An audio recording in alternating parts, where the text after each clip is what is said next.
So, hello everyone, good morning. Gagawa po ako ng video kung paano tayo mag-convert. Ang gagawin kong method yung sa USDT. So, makasave tayo. So, wala po akong coins ngayon. Ang meron ako is 65. So, gusto kong mag-convert para i-transfer sa coins. So, ang gagawin ko para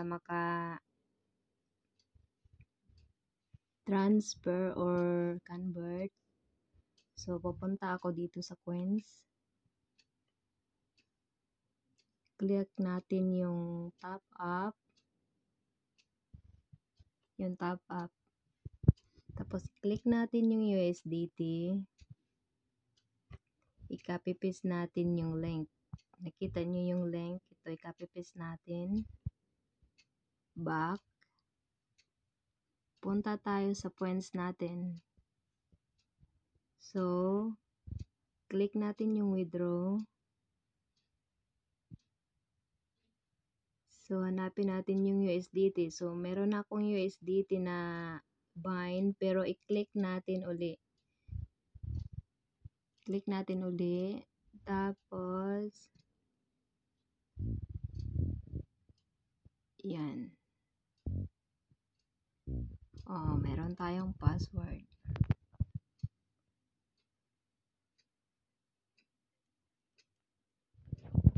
So, ngayon, kasi para sigurado tayo, i-delete ko muna ito. I-delete.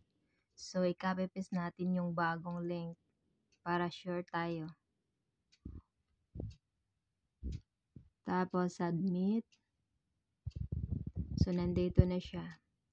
So, next, withdraw. So, ang i-convert ko or i-withdraw yung ilagay ko is 20 USD. 20 USD. Nandito na siya, 20 USD. So, i-convert ko siya or submit. Submit. So, confirm. So, yung coins natin sa 20 USD is 200,000 points. So, ang maibabalik na coins is 195.73. So, exchange natin. So, may password na naman.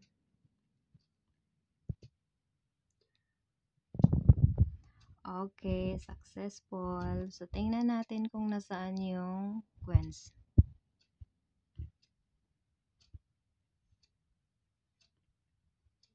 So, yung coins natin is nandito na siya. Kita nyo, nandito na siya. So, thank you for watching.